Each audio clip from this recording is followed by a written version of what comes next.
As your days, so shall your strength be. May I speak to you in the name of God. Amen. Please be seated. My name is Mariann Budde, and I add my welcome to that of Dean Hollerith to all who've come to pray and to celebrate Dr. Goodall's life. And let me begin by expressing the collective gratitude of all gathered here and those who are with us online to you, Jane's family and close circle of friends and beloved colleagues. In your personal grief, you have once again shared Jane with the world. She often spoke of herself as the personal Jane and the global icon Jane. She knew the difference, although one of her many gifts was to make all of us feel equally prized in her presence. Yet you were the ones who knew and loved her best, and whom she loved so dearly. Thanks as well to the tributes and readings and musical offerings and prayers that in this service beautifully express the breadth and depth of Jane's spirit that lives on, a spirit that lives on through the lives she touched. One of the earliest Christian leaders was a bishop named Irenaeus. And searching for words to describe the mystery of Christ, he wrote, "The glory of God is a human being fully alive."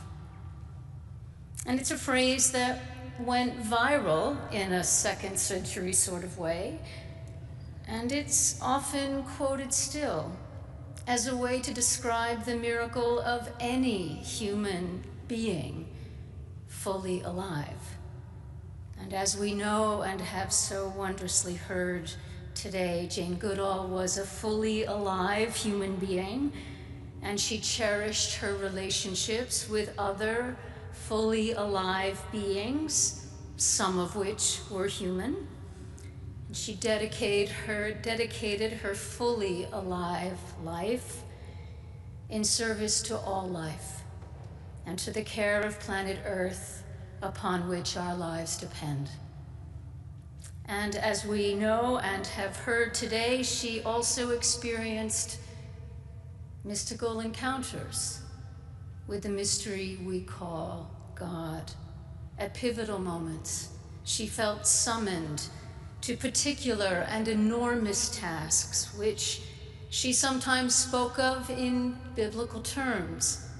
The still small voice speaking to her at the depths of her being, her road to Damascus moment, when, like the Apostle Paul, her life seemingly turned on a dime, and she went from naturalist to global advocate.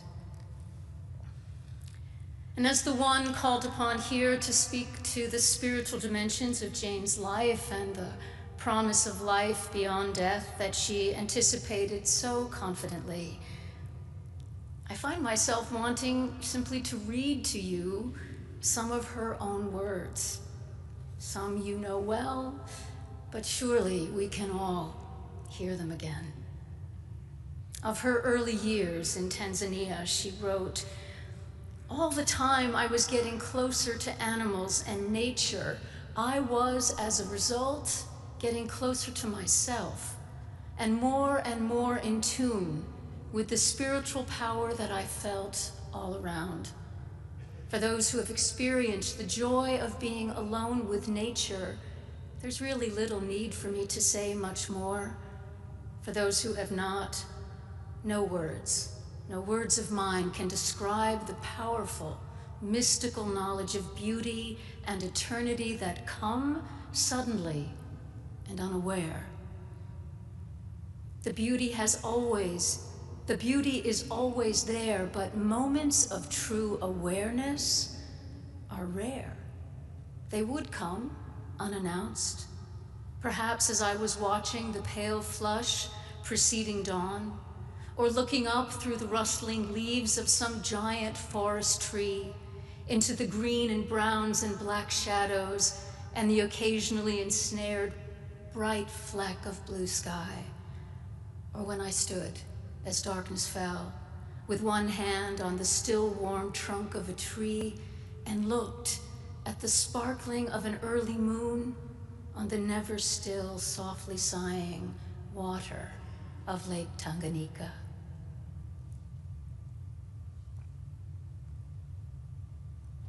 A decade later, during what she described in her understated way as an emotionally trying period,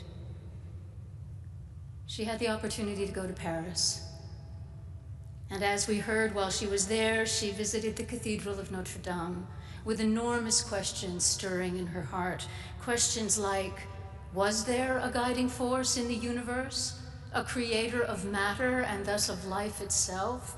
Was there a purpose to life on planet Earth? And if so, what role were we humans supposed to play in the overall picture? And in particular, what was my role to be? She later wrote, "Little did I know how important that visit would be, for that was where I had an experience of ecstasy, or so it seemed to me, a moment of eternity. I realized that my experiences in the forest, my understanding of the chimpanzees, had given me a new perspective. I personally was utterly convinced that there was a great spiritual power that we call God, Allah, Brahma, although I knew equally certain that my finite mind could never comprehend its form or nature. And I think my experience in Notre Dame was a sort of call to action. I think I heard, in a form suitable for mortal ears, the voice of God. And while Jane felt singularly and distinctly called to live fully the life God had given her, as you well know, part of her life's mission was to persuade all of us to live such lives ourselves.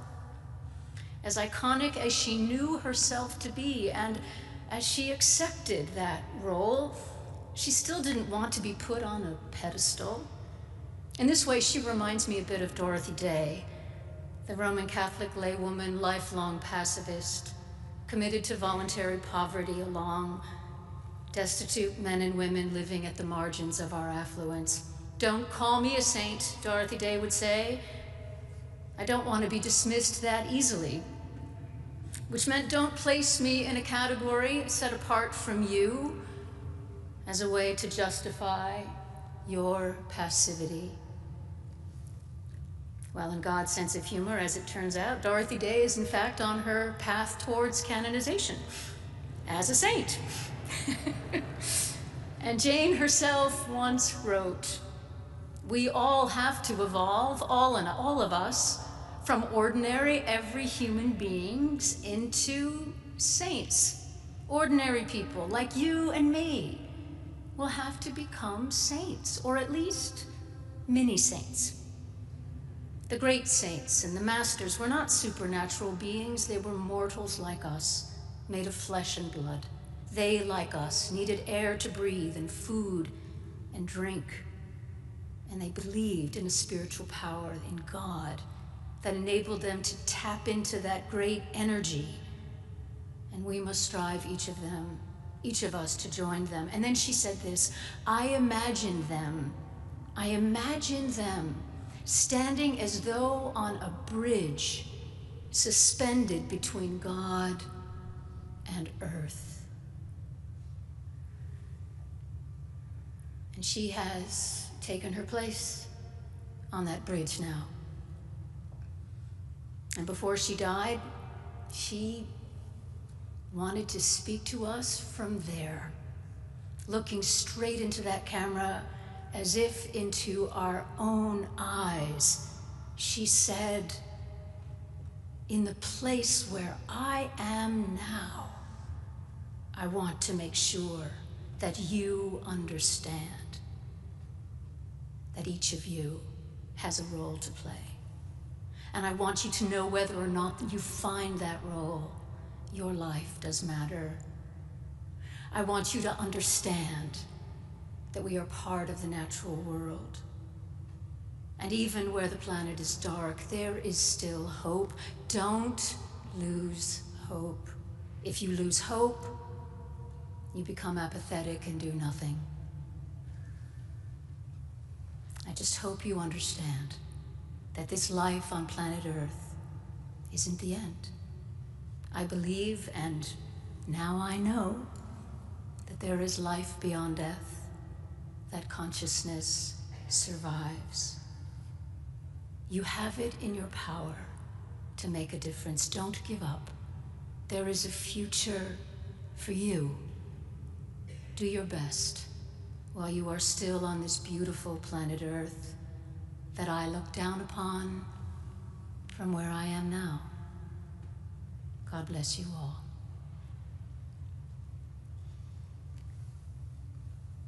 So one final word about blessing. The blessing Jane leaves us with, the blessing of which Jesus spoke at the beginning of his most consequential sermon.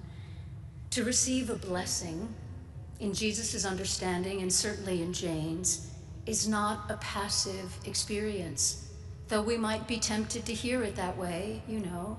Blessed are the poor, blessed are those who mourn, blessed are those who hunger and thirst for righteousness. But in Jesus' mother tongue of Aramaic, the word we translate blessed is an active verb, meaning in some way to set yourself on the right way for the right goal.